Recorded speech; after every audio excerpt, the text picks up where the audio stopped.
Mesdames et messieurs, une fois encore, bonsoir. Avec nous dans ce studio ce soir, Gilles Rondolo, acteur politique, vice-coordinateur national de la Ligue panafricaine UMOJA, membre de la mouvance. Monsieur Rondolo, bonsoir. Bonsoir. Vous êtes avec nous ce soir pour parler donc d'une actualité depuis Paris en France où il vit depuis son départ du Bénin, le président de la Renaissance du Bénin. Nous avons deux ailes aujourd'hui. Il y a l'aile Léali Vinagnon Soglo, il y a également l'aile Abraham Zinzinohwe. Je veux parler cette fois-ci de Léali Vinagnon Soglo puisque c'est de lui qu'il s'agit. Il a échangé avec ses militants ce dimanche 14 octobre 2018 via une vidéoconférence. L'ancien maire de la ville de Cotonou a expliqué les raisons et les conditions de ce qu'il ou de ce qu'on pourrait appeler exil. Il n'a pas manqué d'apprécier la gestion politique du régime en place. Nous écoutons Léali Vinagnon Soglo avant de revenir dans ce studio pour le débat. C'est de n'avoir pas soutenu la candidature de M. Patrice Talon à la présidentielle de 2016. Pour cela, le parti, notre parti, doit être cassé et rayé de l'échiquier politique national. Ils sont d'ailleurs parvenus à faire disparaître notre groupe parlementaire de l'hémicycle pour la première fois depuis 1995. Votre président devrait subir des mesures de rétorsion et de représailles, surtout que je me suis opposé aux déguerpissements brutaux de nos chers moments et vendeurs de rue, sans aucune humanité et sans mesures compensatoires. Les événements du 28 juillet 2017 m'ont définitivement convaincu des intentions liberticides des princes de la rupture lorsque j'ai failli me faire enlever en plein jour à mon domicile par une horde d'hommes lourdement armés sans qu'aucune enquête judiciaire ne soit préalablement ouverte contre moi et qu'aucune convocation ne m'a été adressée par la police. Et lorsqu'on observe la terreur imposée aux députés, aux avocats, aux magistrats, aux journalistes, aux responsables politiques et autres citoyens dont les opinions sont contraires à celles du chef de l'État, je suis conforté dans ma décision de partir momentanément. Chères militantes et militants, je profite pour vous réaffirmer ici et solennellement qu'il n'y a aucune vérité dans les dénigrements que le régime et sa presse vont-ils sur ma personne dans l'opinion. Les milliards prétendument volés à la mairie de Cotonou sont le fruit d'une imagination du mal. Conformément à l'article 46 de la loi 98-007 du 15 janvier 1999 portant régime financier des communes en République du Bénin, la fonction de comptable de la commune est assurée par un comptable du Trésor nommé par le ministre des Finances. Il est le receveur-percepteur de la commune et le conseiller financier du maire. En cette qualité, il tient la comptabilité des valeurs de la commune. Au regard de nos lois et règlements, il revient donc à ce comptable du Trésor, nommé par le ministre des Finances, de confectionner le compte de gestion et de le présenter au contrôle juridictionnel de la Chambre des comptes de la Cour suprême. Dans ces conditions, comment des documents comptables dont je n'ai pas la garde pourraient être détruits si ce n'est des affabulations au regard des faits incriminés et mes éléments de réponse fournis aux autorités centrales? Ma responsabilité personnelle n'est nullement engagée car tous les actes posés l'ont été escalités en vertu des délibérations du conseil municipal dont le maire que j'étais tire sa légitimité conformément aux textes qui régissent la décentralisation dans notre pays. Chères militantes, chers militants, aujourd'hui plus qu'hier, nous avons des raisons de nous battre pour que ce pays demeure le havre de paix qu'il a toujours été. Nous allons leur démontrer qu'au-delà des responsables, les idéaux de notre parti sont portés par chaque militante et chaque militant, à quelque niveau qu'il se trouve. La justice finira par triompher sur l'imposture grâce à notre mobilisation de tous les instants. À l'instant, Léali Vinagnon Soglo, ancien maire de la commune de Cotonou, président de l'ARB, El Soglo. Vous l'auriez constaté de vous-même, la qualité de l'extrait sonore n'est pas très audible et pour cause, c'est via donc une vidéoconférence que nous avons eu le son, que le maire, l'ancien maire de la ville de Cotonou a donc tenu ses propos. Et je reste déjà avec vous, M. Gilles Ondolo, pour dire que pour voilà un président de parti politique qui est aujourd'hui obligé d'utiliser une vidéoconférence pour échanger avec ses militants, alors que nous ne sommes peut-être pas en République démocratique du Congo. Je ne veux pas jeter la pierre à un État, mais il y a quand même des États où les opposants ne sont pas peut-être bien reçus chez eux. Ils sont obligés de rester à l'extérieur pour animer la vie politique dans leur pays. Et c'est le cas aujourd'hui. Est-ce que ce n'est pas quelque part, ça ne vous fait pas, ça ne fait pas un pincement de cœur quand on apprend que c'est via une vidéoconférence que Léa Divinayon Soglo aujourd'hui communique avec ses militants? Très bien, monsieur Atinéou. Bonsoir. Bonsoir à vous. Bonsoir aux auditeurs. Vous avez bien fait de rappeler que je suis panafricaniste, donc je dis Djambo, Djambo à tous ceux qui nous écoutent. Djambo, ça veut dire simplement salutation. Ah d'accord. Merci. En quelle langue déjà? Ben, en Swahili. En Swahili. Alors, moi je ne suis pas surpris et je vais quand même remercier le président Vinayon Soglo pour son honnêteté, dans la mesure où il dit qu'il a fait le choix de se retirer momentanément. Ça veut dire qu'il est parti de lui-même. Personne ne l'a fait partie. Ça, c'est franchement à son actif et je le remercie pour cette honnêteté politique, honnêteté intellectuelle. Maintenant, s'agissant du discours qu'il a eu à mener, moi, ça ne me surprend pas. On est à 6 mois à peu près des élections législatives. Vous en aurez encore plusieurs. Vous en aurez des milliers de Béninois qui se disent opposants, je pèse mes mots, qui se disent opposants, qui vont faire des sorties, qui vont dire plein de choses.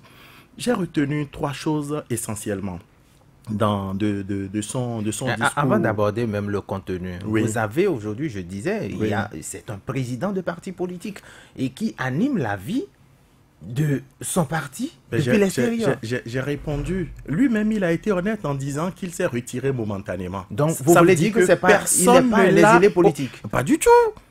Le monsieur lui-même, le président Vinayon lui-même dit qu'il s'est retiré. C'est ce qu'il a dit dans sa vidéo. C'est ce que je viens d'entendre. Est-ce que vous ne voyez pas que c'est peut-être, lorsque vous savez qu'on lui a retiré par exemple ou qu'on a annulé son passeport? Non, on va y aller étape par étape.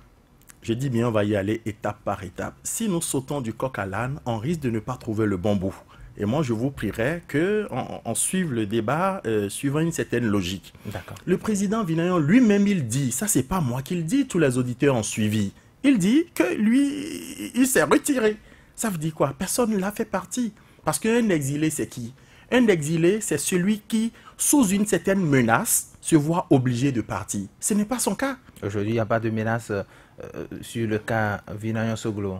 Écoutez, quand je regarde très rapidement tout ce qu'il a évoqué, je vais vous démontrer point par point qu'il n'y a aucune menace. Si vous permettez. Allez-y. Premièrement, le président Vinayon Soglo dit parce que je n'ai pas soutenu le président Talon, c'est pour cela qu'on est en train de m'enquiquiner, qu'on est en train de m'en vouloir, etc. Mais écoutez, combien sont-ils à ne pas avoir soutenu le président Talon et qui sont toujours au Bénin? Je commencerai par le président du Parti du Renouveau démocratique, le PRD, qui est à l'Assemblée. Aujourd'hui, le soutien du chef de l'État, il est de la mouvance présidentielle. Précisez aussi ça. Non, le président Vinayon n'a pas dit, c'est pas parce que je ne soutiens pas le président. Il a dit, c'est parce que je n'ai pas soutenu le président Talon pour les élections présidentielles. Il a été précis. Il n'a pas dit, il ne s'est pas déclaré, je suis opposant à lui aujourd'hui. C'est pour cette raison que j'ai des soucis. Il a bien dit, parce que je ne l'ai pas soutenu pour prendre le fauteuil du président de la République. C'est ce qu'il a dit. Je répète exactement ces mots. Alors ça signifie quoi? Lorsque on le compare au président du PRD, du Parti du Renouveau démocratique, vous voyez, on est déjà en porte-à-faux. Ça veut dire que on peut se lever, trouver une raison farfelue, d'accord? Et puis se positionner par rapport à cette raison et avancer des arguments pour distraire le peuple. Mais Dieu merci, notre peuple est mûr. Ensuite, le président Vinayon Soglo dit « mesures de rétorsion à cause des déguerpissements ». Écoutez, nous tous, nous avions opiné sur les déguerpissements, qu'on soit mouvancier, qu'on soit pas mouvancier. Moi, je vous ai conté une histoire à l'antenne. à Ganhi, là, il y avait une dame qui vendait du haricot. Cette dame, moi, je mangeais chez elle quand j'étais à l'école primaire publique centre. Mais elle a été déguerpie. Et finalement, c'est un de ces jeunes dans le temps, de ces enfants dans le temps, qui a estimé que ce haricot, il doit continuer à le manger malgré le grand âge d'aujourd'hui. Et pour cette raison, nous sommes allés à son secours, on a trouvé une possibilité pour elle, pour qu'elle soit logée autrement. Et nous avions analysé les déguerpissements. Ce que ça nous a apporté de positif dans ce pays, c'est on ne peut pas évaluer. Vous et moi, je me souviens très bien, presque tous les mois, nous avions des braquages sanglants. Je n'ai pas dit qu'il y avait des braquages simples, des braquages sanglants. Même les forces républicaines étaient touchées.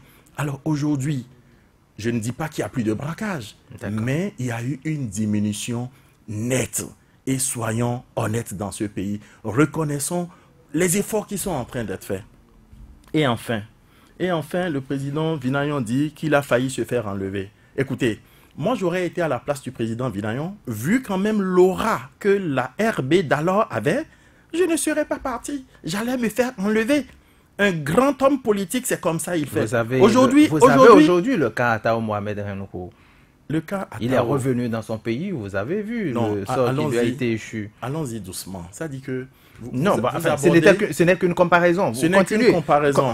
Cette comparaison, je ne vais pas vous laisser avancer là-dedans, dans la mesure où il y a des gens d'une notoriété peut-être plus grande que celle des Atao et qui, dans l'affaire que vous évoquez, sont en prison. Qu'est-ce que vous allez dire de ceux-là? Ça veut dire que ceux-là, ils ne sont pas dignes d'être libres, c'est ça? Non, si vous abordez le sujet sous ce temps, c'est comme si on est dans une nation... de la notoriété de la Renaissance du Bénin, comme quoi, au nom de ceux-là, qu'ils pouvaient donc faire face à ce... Moi, j'aurais été venu le chercher. Non. Pourquoi il va faire face aux forces de l'ordre? Si les forces de l'ordre sont arrivées, ils sont arrivés pour une raison sûrement. Moi, j'aurais été à sa place, je ne m'y opposerais pas. Et là, ça lui permet d'apprécier. Il trouve aujourd'hui qu'il a un grand parti, etc. D'apprécier s'il continue d'être un grand parti, qu'il a de véritables soutiens. C'est de ça qu'il s'agit. Et l'exemple que nous avons, celui qui a la tête de ce pays, souvenez-vous, il a été inquiété par la justice. Et vous vous souvenez de ce qui s'est passé dans Cotonou? Tout Cotonou s'est levé. Je vous donne encore un autre cas, le cas du président Azanaï. Voilà quelqu'un qui a été inquiété dans ce pays. Tout le pays s'est levé. C'est de ça qu'il s'agit. Quand on est un grand homme politique, on assume, on fait face. On ne fuit pas.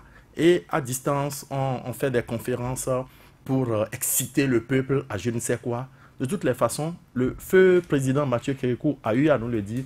Nous sommes sur le terrain et c'est le terrain qui commande. C'est le terrain qui commande. Vous avez suivi le discours Joël Tchobwe de Léadi Vinayon Soglo depuis la France.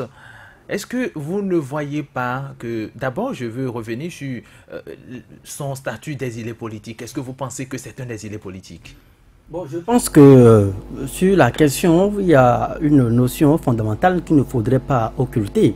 C'est-à-dire que si nous ne faisons pas l'effort de clarifier ce concept d'exilé politique-là, la suite du débat sera un peu plombée. Et comme le dirait Platon, la fraude commence par la manipulation des concepts. C'est pour dire quoi? L'exilé politique, celui qui peut revendiquer le titre ou bien le statut d'exilé politique, c'est évidemment celui-là qui, à un moment T, s'est senti menacé, a trouvé que pour ses prises de position par rapport à l'action politique, par rapport à l'action publique, pour ses opinions qu'il émet sur des sujets politiques, il trouve que sa vie se met en danger. Et quand on le dit, ce n'est pas parce qu'on a peut-être détourné, et ça ce n'est pas forcément l'apanage du Bénin, ce n'est pas parce qu'on a détourné l'oppression qu'on fait sur un homme politique, un acteur public, sur une voie purement judiciaire, qu'on ne peut pas dire que la personne qui se sent menacée par la justice peut revendiquer son statut d'exilé politique.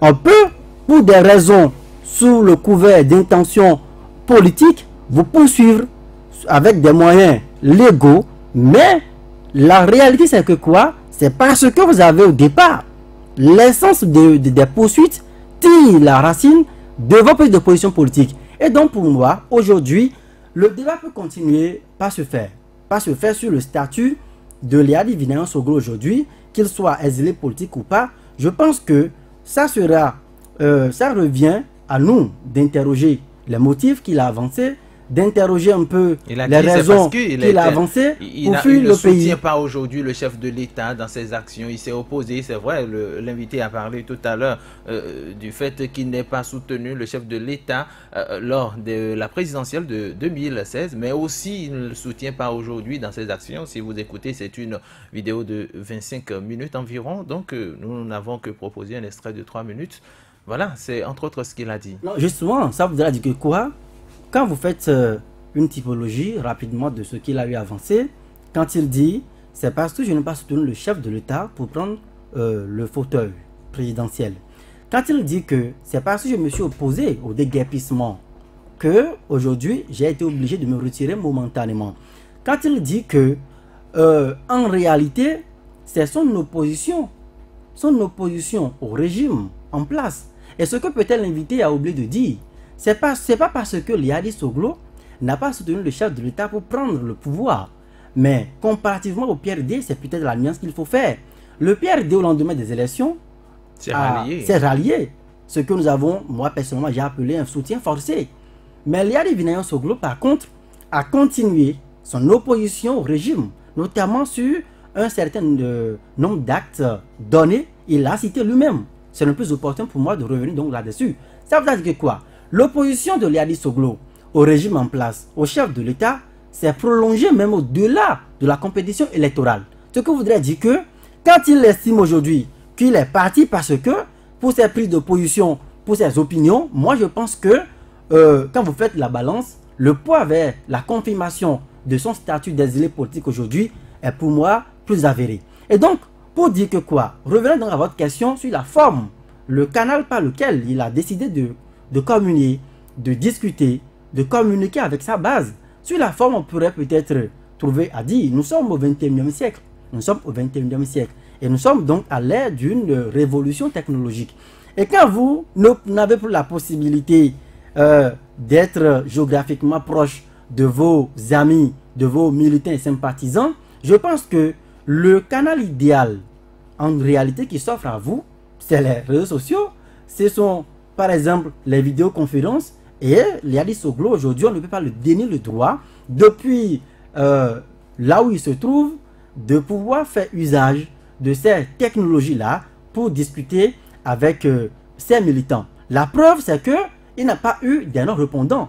À l'appel de Lyadi Soglo, on a vu que des militaires ont effectivement répondu à l'appel. La preuve, les confrères qui se sont rendus au siège du parti où cette vidéoconférence a eu lieu, il y avait quand même des militants qui se réclamaient toujours appartenant quand même au parti RB. Vous avez dit, il y a 2 ailes aujourd'hui, mais les fidèles, les affidés donc du clan Soglo se sont dépêchés pour aller suivre celui qu'ils considèrent comme leur leader charismatique. Et c'est pourquoi moi je voudrais dire que quoi qu'on fasse aujourd'hui, l'écho de cette sortie médiatique-là, ça va se faire entendre. Et c'est d'ailleurs l'une des raisons pour lesquelles nous sommes aujourd'hui dans ce studio et nous en parlons. Ça se fait entendre depuis l'exil, même si M. Rondeau ne veut pas l'entendre de cette façon-là, depuis son exil, parce que par ailleurs, sur une chaîne internationale, il y a quelques mois en arrière, lui-même il a eu à confirmer cela, qu'il se réclame aujourd'hui être un exilé politique, qu'il a été contraint de quitter le pays. Et donc quand un exilé politique qui se réclame d'exilé politique fait une sortie depuis son cocon, depuis là où il a été obligé de se replier, qui parle avec ses militants, je pense que c'est, quoi qu'on dise sur la scène internationale aujourd'hui, ce sont des actes qui décrédibilisent un peu le pouvoir de Cotonou. Voilà. Et ce sont des actes qui viennent ternir l'image du pays quand on parle du Bénin en termes de laboratoire de la démocratie, et que des individus, des citoyens qui estiment que ce sont pour des raisons politiques qui sont poursuivies et qui font des sorties et qui expliquent les raisons pour lesquelles ils ont été à un moment donné obligés de quitter le territoire national. Je pense qu'à l'international, ce n'est pas du tout bien et il faut pouvoir prendre la mesure de la situation. Saturne Diossou, on a vu le chef de l'État aller à Rome, au Vatican, plus précisément dire que au Bénin, il n'y a ni d'exilés politiques, ni de prisonniers politiques. Mais tout porte à croire, quand vous vous rapprochez un peu des membres de l'opposition, ils disent que c'est difficile aujourd'hui pour ceux qui sont à l'extérieur de revenir au pays. Et c'est difficile également pour ceux qui sont à l'intérieur de sortir. Est-ce que, à écouter le discours de Léadi Vinayon-Soglo, vous n'avez pas le sentiment d'écouter le discours d'un exilé politique? Le président de la République ne saurait admettre qu'il y a d'exilés politiques et qu'il y a de détenus politiques au Bénin. Il est le président d'un pays, il incarne une vision qu'il est en train d'implémenter, il est droit dans ses bottes. Et si quelqu'un se sent gêné, quelqu'un s'est senti menacé et a choisi donc la voie de l'exil, ce n'est pas au président de la République de reconnaître ce statut à la personne. Parce que de lui reconnaître officiellement, c'est admettre qu'il y a un malaise dans le pays, qu'il y a un climat politique qui n'est pas assaini, qui met en insécurité toute personne qui ne parlerait pas le même langage que soi. Donc on ne peut pas attendre du président de la République qu'il reconnaisse qu'il y ait d'exilés politiques ou qu'il y ait de détenus politiques. C'est dans les faits, dans ce qui se passe au pays qu'il faut observer. Joël Tchogbe a commencé par relever cette précision du sens de l'exil. Je crois que M. Onolo aussi l'a dit quand il disait que c'est quelqu'un qui se résout, qui se voit obligé de quitter. Cela voudra dire que ce n'est pas forcément l'autorité en face qui, de façon ouverte, vous contraint à l'exil. Elle pose des actes, cette autorité, et vous sentez que, voilà, à l'allure où vont les choses, j'ai le choix entre me sauver, rester et périr. Je vais donner son exemple parce que, de façon contemporaine, pour moi, c'est le plus célèbre des exilés aujourd'hui, Patrice Talon, celui qui nous dirige. Boni Yayi, entre-temps, n'a jamais contraint Patrice Talon de façon officielle à l'exil. C'est parce que Patrice Talon a senti qu'il était menacé, qu'il a le choix, soit il s'en va et il jouit tout au moins de sa liberté, comme il a dit ce matin d'un jour de janvier 2016, déjà quand il est de retour, quand il était de retour au Bénin. Encore que lui, son passeport à l'époque n'était pas annulé. On peut analyser les différents éléments, on peut les verser dans un camp comme dans l'autre pour le faire. Donc Boni Yayi officiellement n'a jamais chassé Patrice Talon du Bénin. C'est Patrice Talon qui s'est senti menacé et qui a pris la poudre d'escampette pour se retrouver du côté de Paris. Et ce que Léadi Soglo fait aujourd'hui, Patrice Talon aussi l'a fait en son temps, d'une autre manière. Lui n'a pas fait une vidéoconférence, il a fait venir plutôt des journalistes du Bénin pour Paris, pour faire une conférence. Les journalistes sont revenus au Bénin avec dans leur bagage l'enregistrement qu'ils ont eu à diffuser sur différents organes. Donc les moyens d'aujourd'hui, les moyens d'hier sont utilisés par ceux d'aujourd'hui qui se réclament exilés, mais différemment. Léadi Soglo lui a préféré donc s'adresser à ses militants par vidéoconférence. M. Onolo citait des exemples quand il comparait Léadi Soglo à Adrien Houmbedi. Joël Tchogbe l'a aussi dit. Non seulement qu'après le premier tour, Adrien Houmbedi s'est tout de suite rallié à Patrice Talon, a dit je soutiens le président de la République, mais aussi Adrien Houmbedi, c'est le président de l'Assemblée nationale du pays. C'est la deuxième personnalité du pays. Donc son immunité est encore plus renforcée. C'est quelqu'un à qui on ne saurait toucher comme ça, qu'on soit président de la République ou pas. On ne saurait toucher à lui comme ça. Et sur l'échiquier politique national, même à l'Assemblée nationale, pour quelqu'un qui a des réformes comme Patrice Talon, qui souhaitait faire aboutir, qui souhaite toujours faire aboutir ces réformes, il faut compter avec un parti qui ne vaut pas de la poudre à l'Assemblée nationale. Donc, le PRD, on connaît la force. Donc, il y a autant d'éléments. D'un côté comme de l'autre, il n'avait pas le choix. Qui amenait Patrice Talon à dire que celui-là, quel que soit ce que ça a été le passé, j'ai besoin de lui. J'ai besoin qu'il me facilite la tâche à l'Assemblée nationale. Comme lui aussi l'a dit, je suis son poulain. Donc, quelqu'un comme Adrien Houmbedi, on ne saurait l'affronter et lui mettre les bâtons dans les roues comme on en mettrait à un certain Léadi Vinayon-Soglo. C'est deux personnages politiques, mais qui ne valent pas la même chose. Excusez que je m'exprime en ces termes. Donc, la comparaison, elle fausse à ce niveau. J'avais déjà dit que d'une manière ou d'une autre, on se voit obligé, on choisit d'aller à l'exil ou de ne pas aller à l'exil. Ce sont les premiers éléments que je pourrais verser à cette analyse, cette comparaison faite déjà par M. Onolo, en attendant qu'on aille sur d'autres aspects. Vous savez aussi que Léadi Soglo, avant qu'il ne parte du Bénin, tout ce qu'il y a eu à la mairie de Cotonou, telle la manière dont il a été révoqué, tout sentait déjà un certain acharnement qu'on dénonçait pendant qu'il était ici. Et le même 4 audits en moins d'un an. Le même scénario s'est répété. Les gens se sont présentés chez lui, il a fui. Presque le même schéma comme Patrice Talon. a dû sortir du territoire national. Mais vous êtes également expert comptable et je veux savoir, est-ce que, je l'ai dit tout de suite, 4 audits dans l'intervalle de 12 mois, est-ce que vous ne voyez pas effectivement qu'à l'époque, il y avait eu d'acharnement politique? Alors, lorsque vous voyez les audits comme en partant d'une même source, ce que vous dites est valable. Mais lorsqu'on connaît un peu comment c'est organisé, les corps de contrôle dans notre pays, on ne va pas parler comme vous le dites. Les audits, il faut déjà aller savoir qui sont ceux qui ont envoyé les audits. Est-ce que les audits ont la même source? C'est par là qu'il faut commencer l'analyse. Et dans le cas d'espèce, ce n'est pas le cas. Ce n'est pas le cas parce que lorsque vous prenez les audits il y a des audits qui ont été diligentés dans toutes les mairies du Bénin. Il n'y a pas que la mairie de Cotonou. Parce qu'il y a des choses à voir ou à revoir. Il y a des audits que le ministère, et là on ne parle même pas d'audits, il s'agit des contrôles que fait peut-être l'IGM, que fait peut-être l'inspection générale des finances, l'IGF, etc., etc. Mais ce sont des corps totalement autonomes et totalement indépendants. À partir de là, on ne peut pas prendre le cas d'espèce pour dire il y a eu 4 audits et pour ces raisons, alors ça veut dire qu'on en veut à quelqu'un. D'autres ont eu plus que ça. D'autres ont été dans des positions... Quelle mairie, par exemple, a eu 5 audits? Un exemple. Nous ne sommes pas sur le plateau pour indexer des gens, d'accord? D'accord. Non, c'est parce que vous avez dit que vous avez affirmé qu'il y a eu d'autres qui ont eu plus que ça. En fait, il y en a eu, oui. Mais je ne suis pas là malheureusement pour citer leur exemple. Et puis ils ont pu s'en sortir.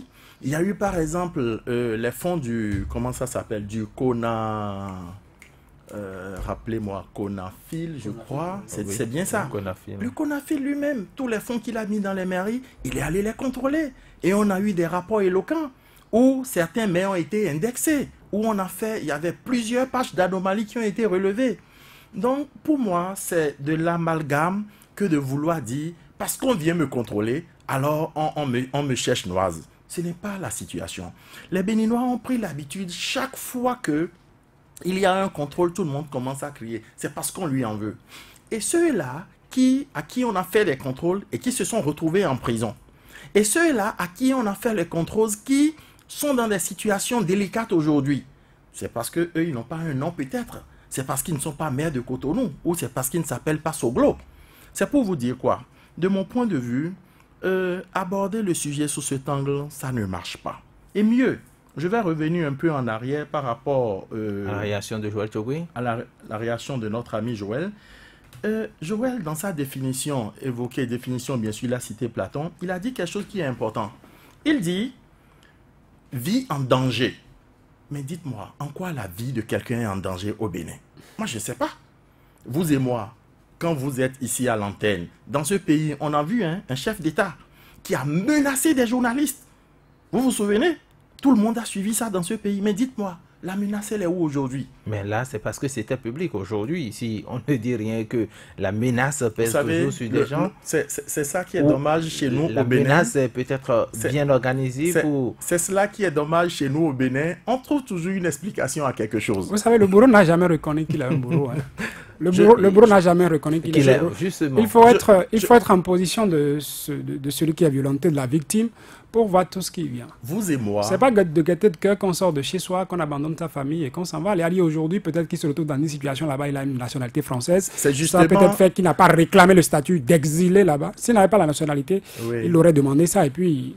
On va peut-être glisser sur un autre cas. J'espère que lui non plus ne va pas se déclarer exilé bientôt. D'accord. Vous parlez de Sébastien Ajavan? Non, pas du tout, pas du tout. J'allais vous parler d'un député, dont je ne veux pas citer le nom. Citez le nom, vous parlez des députés. Qui depuis quelques jours, en tout cas on l'a vu quelque part, où il a parlé à une certaine diaspora, etc., etc. Alors, j'espère que lui non plus ne va pas nous dire qu'il est un exilé. Moi, j'attends tranquillement. Et vous comprenez qu'aujourd'hui, on est à l'approche des élections. Les uns et les autres essayent de tirer le drap de leur côté pour montrer qu'ils sont victimes d'un acharnement. Et c'est à ça qu'on va assister tout le temps, jusqu'au mois de mars-avril prochain. Et quand ça va passer, on parlera d'autre chose. C'est malheureusement... Vous trouvez que c'est parce que monsieur, c'est des élections, c'est pour des élections que ces opposants viennent Comment dire... ça sorti? Sinon, Vinayon Soglo, il a quitté le Bénin, ça fait un moment quand même. Vous l'avez vu parler? Il n'a pas parlé. Pourquoi ce n'est que maintenant qu'il commence à... Il y a eu quelques... Voilà, il a eu quelques sorties. Les sorties n'ont pas eu la même teneur. La sortie qu'il vient de faire aujourd'hui, quand on la compare aux anciennes sorties, ça n'a pas la même consistance. Est-ce que c'est pas normal qu'à l'approche d'élection, un président de parti politique en exil... Mais pourquoi il ne rentre pas? Mais je l'ai dit tout à l'heure, mais vous serez à sa place et vous poserez la question. Mais écoutez, je vous ai dit tantôt que un général est un général. Il assume. Vinayon Soglo, ce qu'il fait là est dangereux pour même son avenir politique. Parce que moi, j'aurais été... Est-ce que vous ne voyez pas qu'on l'a contraint à l'exil? Non, mais c'est sur ce point qu'on n'arrive pas à s'accorder. Parce que la contrainte est où? La menace est où? Par rapport à sa vie ou par rapport à autre chose? Si Vinayon Soglo, comme il a eu à l'évoquer, que lui il a répondu à 10 points de questions, etc., mais il n'a qu'à venir défendre les 10 points. Est-ce que c'est compliqué ça? Est-ce que devant l'autorité préfectorale, d'abord, l'opportunité lui avait été donnée de défendre ses points? Est-ce que vous ne voyez pas que déjà, c'est parce qu'il y a des éléments qui corroborent la thèse de l'exil, qui corroborent l'acharnement que cela se retrouve obligé de C'est trop partir. facile de s'en prendre à l'autorité préfectorale. Vous avez oublié qu'un conseiller du nom de Yenoussi Christian avait dénoncé des choses qui se passaient à la mairie de Cotonou. Mais vous avez dit un conseiller. Voilà. Attendez. Un conseiller a eu à dénoncer. Pourquoi vous ne dites pas ce qu'il a dénoncé? Allons voir. Est-ce que c'est vrai? Est-ce que c'est pas vrai? Non, mais vous avez écouté Liari Vinayon Soglo. Oui. Quand on parle notamment d'incinération, de documents comptables, il a rappelé quand même que là, cela a été fait avec ça veut dire qu'en la réalité, caution du conseil communal. Il ne méritait pas d'être à la tête. Je vais vous expliquer.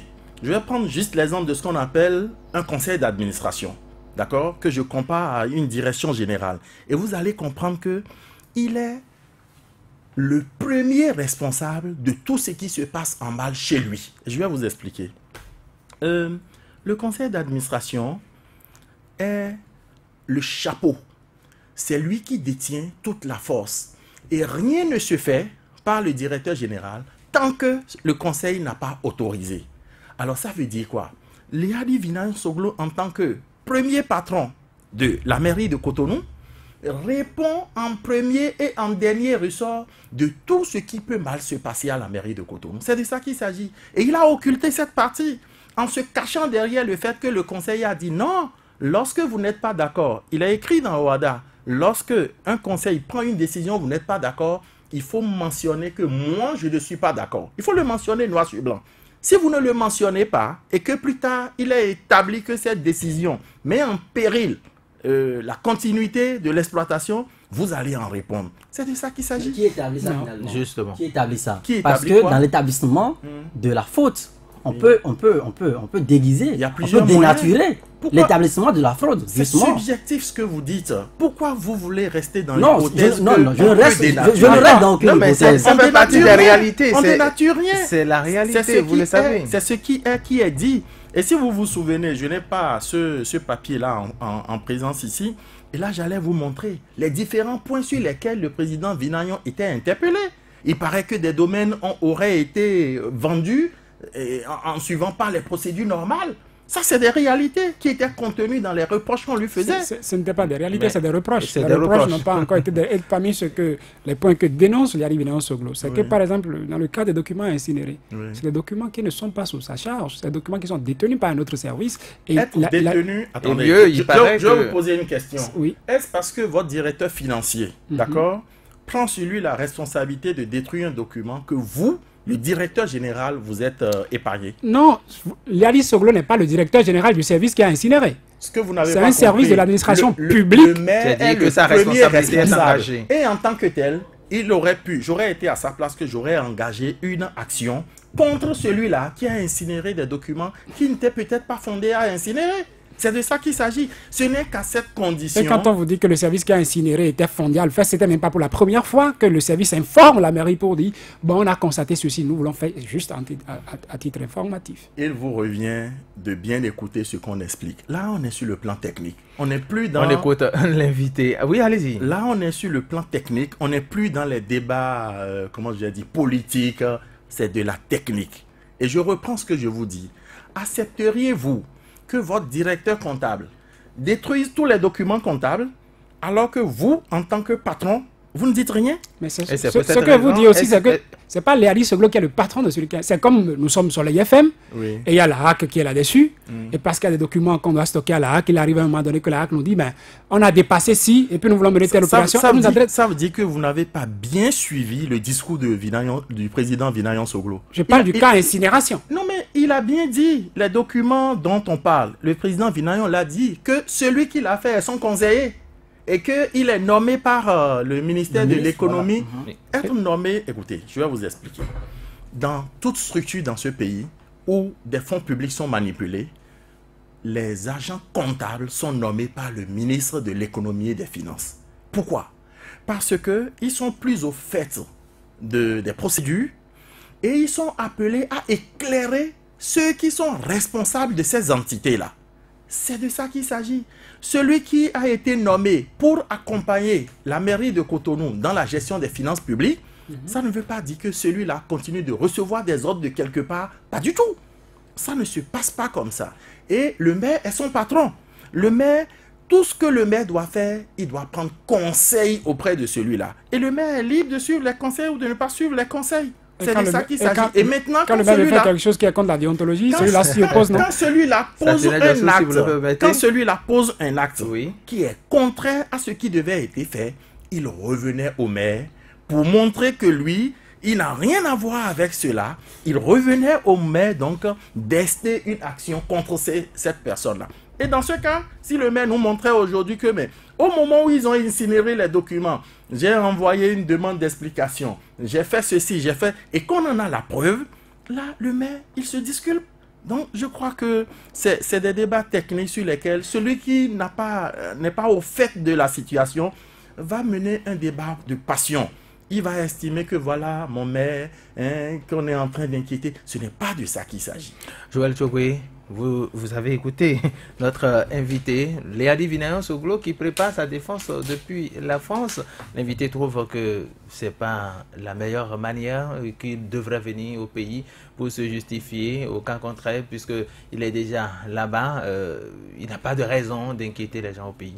Non, je pense que si vous avez suivi un peu l'audition de Léadi Vinayan Soglo, lorsque le conseil départemental de coordination de concertation, donc qui réunit le préfet, les maires, puis les agents maires, tout ce que vous savez, mais je mets sous réserve certaines affirmations que j'entends ici, parce que quand vous suivez un peu les éléments de réponse que le maire, en tout cas l'ancien maire, aujourd'hui le maire révoqué, je préfère ce concept-là finalement, le maire révoqué de Cotonou. Et non le maire exilé. C'est le maire révoqué, puisque avec l'invité on ne parvient pas à s'accorder autour de la définition du statut d'exilé.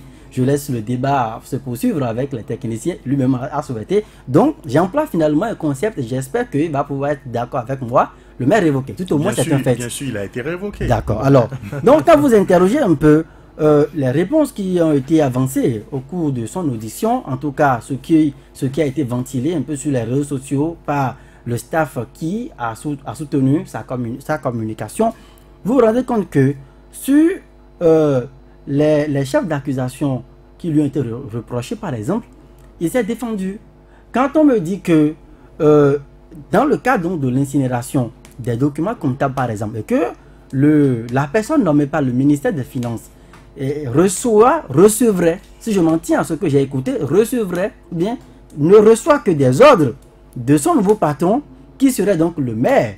Je dis, je prends des réserves par rapport à cela, parce que la personne qui est nommée est à la fois cheval sur deux institutions. Pas du tout. Parce que il est nommé, pas du tout. Mais il conseille le maire qui est à la mairie. Ça ne fonctionne pas comme ça. Le ministre qui a posé sa signature pour le nommer, pour des actes par exemple, qui sont à haut risque. Et je considère que dans le cas de l'incinération des documents comptables, par exemple, la personne nommée a l'obligation morale de faire recours à la hiérarchie. Et sa hiérarchie, c'est qui? C'est le ministre qui l'a nommé.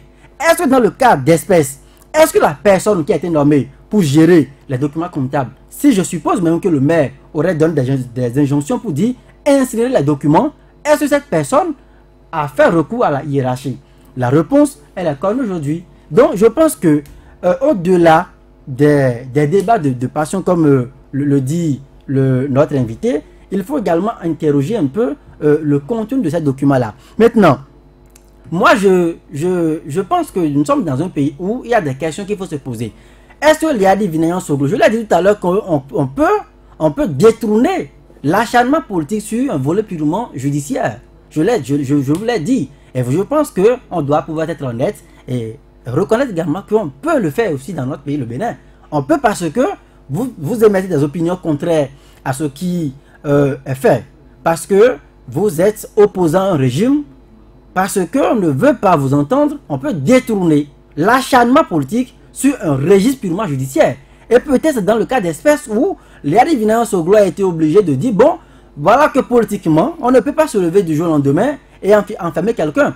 Et vous savez également que de plus en plus, et je fais le crochet vers la criette aujourd'hui, parce que nous parlons d'incinération de documents, nous parlons de fonds qui auraient été mal gérés. Vous savez qu'aujourd'hui, quand on évoque la criette, on considère directement cette cour comme étant un instrument juridique qui sert juste de caution pour justifier l'arbitraire un peu, la privation des libertés, par exemple, au Bénin. Donc, je pense que, est-ce que Liadi Vinayan Soglo serait-il resté au pays? Aurait-il eu droit à un procès équitable? Est-ce que les éléments, les signaux qu'il captait à l'époque, est-ce que ça rassurait de ce que, s'il répondait comme il le souhaite, je ne le prie pas pour lui, qui se retrouve en situation comme Liadi Vinayan Soglo. Je veux continuer par le voir en liberté au Bénin, je veux continuer par voir M. Rondeau circuler librement, vaquer ses occupations. Mais non, écoutez, bon, la roue tourne, il ne faut pas l'oublier, la roue tourne. Et comme dernièrement nous l'avons vu avec un cas, je ne voudrais pas citer le nom, qui était un soutien, qui était opposant, devenu après mouvancier, revenu opposant, il est maintenant en prison pour nous dire que bon, même dans mon camp, on peut faucher les gens, on peut frapper. Donc je pense que quand vous n'êtes pas en situation et que vous appréciez le jeu de loin, je pense qu'on pourrait peut-être mettre des opinions. Mais dès que vous vous retrouvez en situation, il y a des choses que vous ne pouvez pas justifier. Si déjà à l'audition, le maire révoqué se sent déjà, malgré les débuts de solutions, de réponses qu'il a eu à apporter, il a été suspendu dans la même journée, ou bien 24 seulement après, je pense que lui-même, il a tiré rapidement les leçons.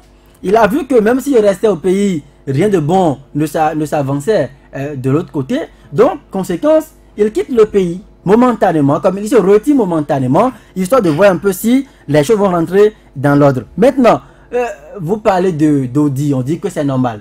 Depuis qu'on crie, on avance sur le cas de l'Okosa de plus en plus dans l'actualité. Depuis qu'on crie, l'invité a dit qu'il y a un conseiller qui a dénoncé. N'y a-t-il pas des conseillers majoritaires, 10 conseillers à la mairie de l'Okosa, qui dénoncent des actes de malversation dans cette mairie-là? Ils savent ce qu'ils ont à faire. Non, écoutez. Non, ne justifiez pas tout. Je vous en prie. Je vous dis, n'y a-t-il pas des conseillers majoritaires à la mairie de l'Okosa qui dénoncent, qui soutiennent le pouvoir, qui réclament soutien du chef de l'État, mais qui dénoncent des actes de malversation financière dans cette mairie-là? Est-ce qu'on va nous dire que aujourd'hui nous avons tellement la surdité qu'on n'entend pas? Donc je pense que nous avons aujourd'hui des éléments aujourd'hui qui, quoi qu'on le dise, moi je fais l'effort de vous comprendre. Mais malheureusement, quand je regarde un peu dans l'histoire, je regarde un peu dans l'actualité, il y a beaucoup d'éléments qui font que je suis obligé de retenir donc le souffle, parce que j'ai du mal finalement à comprendre. On dénonce, mais on n'a pas vu jusque-là des inspections. L'IGF, est-ce que l'IGF est parti? On nous a dit que l'IGF est parti faire des tours, des jours à la mairie. On n'a peut-être rien trouvé. On a dit que d'autres missions vont venir. On dénonce. Mais à la mairie de Cotonou, dans le temps, vous avez rappelé 4 audits avec des cabinets recrutés à l'international qui sont venus et qui ont parlé des jours et qui ont produit des rapports. On n'a rien trouvé. On envoie d'autres cabinets d'audit. On est reparti. On continue. Tout portait à croire que on recherchait la bête noire pour forcément peut-être établir une culpabilité, établir donc des chefs d'accusation pour finir par priver quelqu'un de sa liberté. Et quand vous êtes politicien, il dit qu'il faut assumer. Aujourd'hui, le Yadi Soglo n'a pas peut-être l'aura de candidat Zanaï, il n'a pas peut-être l'aura de... Vous avez donné quel exemple déjà? J'oublie déjà le second nom. En tout cas, il n'a pas l'aura peut-être de candidat Zanaï à Cotonou. Oui. Il pense que rester pour assumer ce qui s'avançait n'était pas bon. Et la preuve, aujourd'hui, se retrouve en exil. Il n'est pas le premier. Avant lui, même dans la maison de justice, on a vu, on a posé la question dernièrement à Lionel Agbo, qui est un avocat, qui est un homme. Et c'est sur cet exemple. Lui-même était un homme de la maison, a dit, mais il n'y a pas de combat sans liberté. Et quand c'est comme ça, je ne voudrais pas faire de reproches forcément à ceux qui ont souhaité s'éclipser à un moment donné. Le débat pourra continuer par se faire sur le statut d'exilé ou pas. Saturnin Diassou. Moi, je ne prends pas la fuite comme étant une solution que beaucoup font de gaieté de cœur. Les gens ne fuient pas forcément parce qu'ils sont des coupables. C'est parce qu'ils n'ont plus confiance. Ils se disent qu'il y a un instrument dans le pays. C'est là, je trouve que par ces temps qui courent, nous sommes dans ce risque, nous courons ce danger. Une institution qui est comme une maman dont les bras sont ouverts, on pourrait aller se réfugier dans ses bras parce qu'on se dirait là-bas, j'ai la certitude que si j'avais raison, le droit sera dit.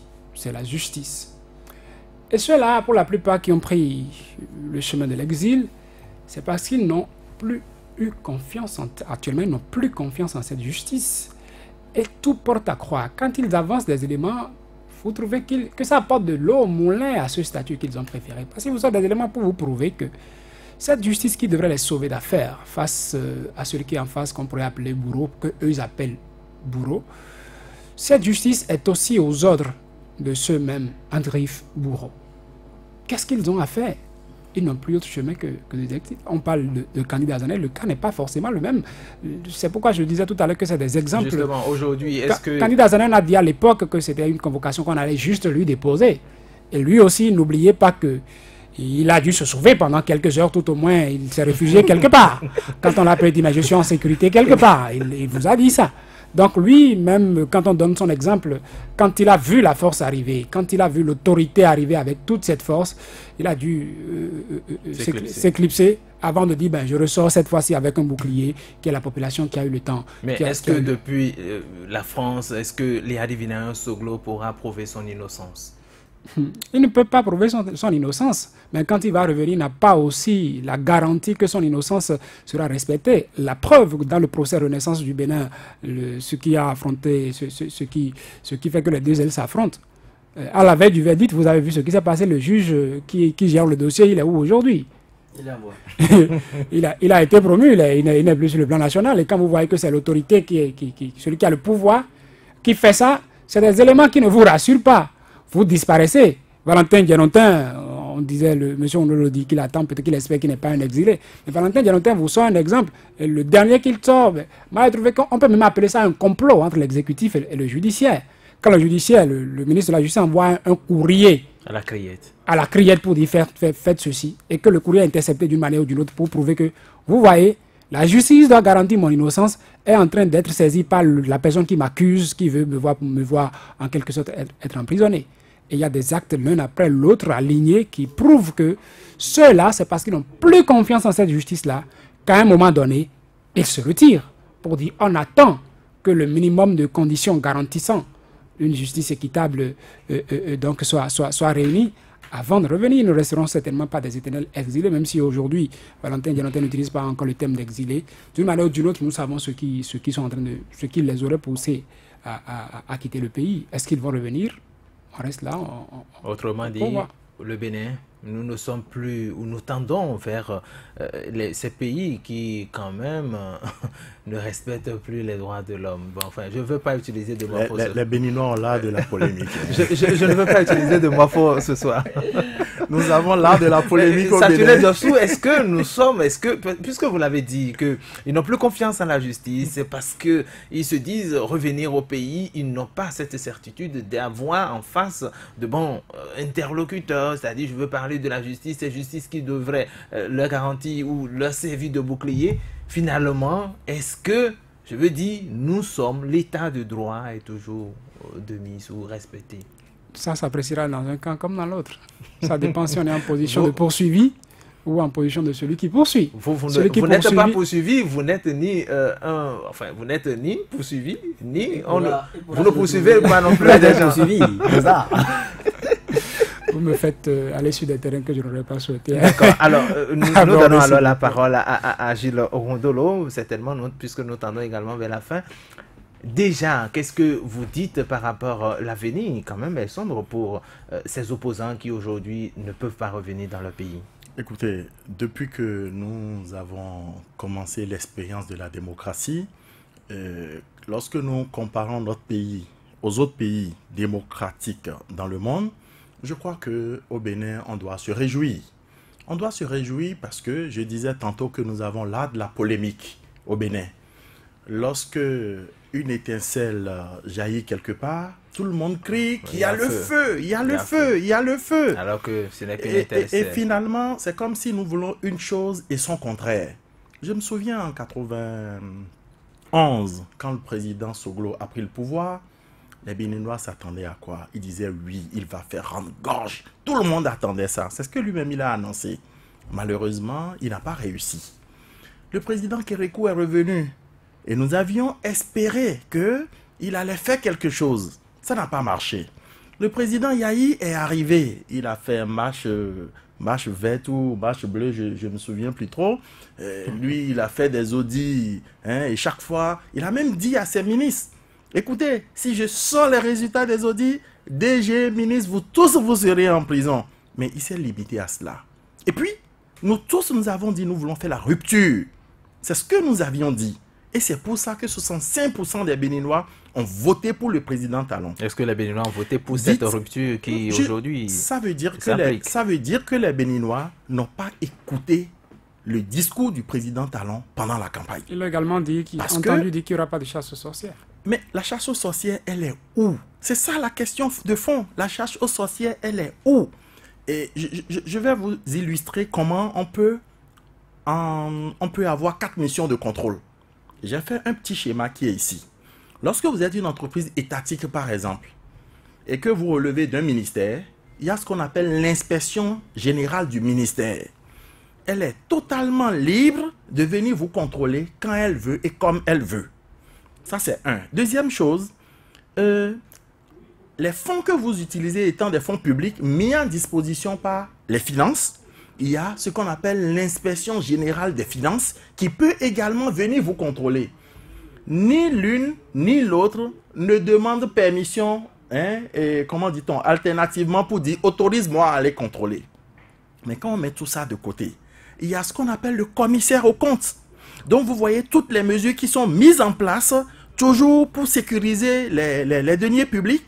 Le commissaire aux comptes, il fait son contrôle régulièrement.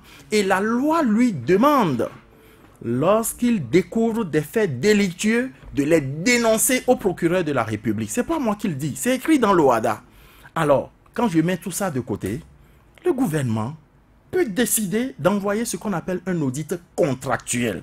Parce que parfois, le commissaire aux comptes, dans son travail, il peut ne pas appréhender tous les aspects, puisqu'il le fait par sondage. On peut avoir également ce qu'on appelle un audit de gestion, qui est encore plus complet. Donc, c'est pour vous dire quoi. Tout est réuni pour sauver. Et quand on finit par se rendre compte que le cabinet qui finit par trouver là où ça ne va pas, ce qui croche, c'est un cabinet qui a des acquaintances avec ceux qui les ont envoyés. C'est là où le Béninois est très ingénieux. Parce que chaque fois qu'il y a un problème, on va voir s'il n'y a pas le parent de quelqu'un qui est derrière. Autour de cette table, je vous assure que lorsque nous allons rentrer dans les liens de filiation, je vais découvrir qu'avec Ulrich, on a un lien de parenté. Avec vous, ça va être pareil. Avec lui également. Vous savez pourquoi? Mais quand ça arrive dans plusieurs cas à la suite, je veux simplement vous dire quoi? Les Béninois, nous sommes un. Quand on prend un Béninois, c'est comme si on a soulevé tous les autres Béninois. Et donc, dans un contexte comme celui-là, malheureusement, libre à chacun, en fonction, comme vous le dites si bien, de la position qu'il occupe, de tirer le drap de son côté. C'est de ça qu'il s'agit. Mais quand même, il est difficile de vous comprendre. C'est-à-dire? Vous dites que il faut faire rendre gorge, on a maintenant une étincelle qui est venue. Mais c'est quand même curieux que personne Mais écoutez, de votre écoutez. camp, personne n'est inquiété dans votre camp. Hein. Là, ça veut dire que vous n'êtes pas au Bénin? Non, c'est quand même... Non, Mais non, ça veut dire que vous n'êtes pas au c'est une Bénin. remarque générale. Sur Soleil FM, j'ai évoqué un cas. J'ai évoqué un cas, l'ancien directeur de... Dallery. Exactement. Le seul que vous brandissez là, C'est discutable, monsieur. Non, C'est vraiment discutable, Écoutez, monsieur. écoutez. On pourrait en discuter si on n'était pas à la fin de cette émission. Ce DG a vraiment occupé discutable. une fonction, comment je dirais, une fonction très très enviée, stratégique, d'accord, dans l'arrivée au pouvoir du président Talon. Et pourtant, c'est vraiment nous discutable. tendons vers la fin de cette émission. Peut-être Oui, constituera désormais le cas j'allais dire de l'autre. On pourrait vous dire que c'est aussi discutable. On dira. Pas qu'il est devenu opposant de se retrouver en opposant d'une journée. Mesdames et messieurs, c'est déjà la fin de cette émission intégrale. Merci de nous avoir suivis. Georges Poinou à la mise en onde. Demain, ce sera encore un autre numéro. Dans quelques minutes, vous aurez à ce micro Patrice Savalin pour le deuxième grand point ou la deuxième grande édition du journal de la journée.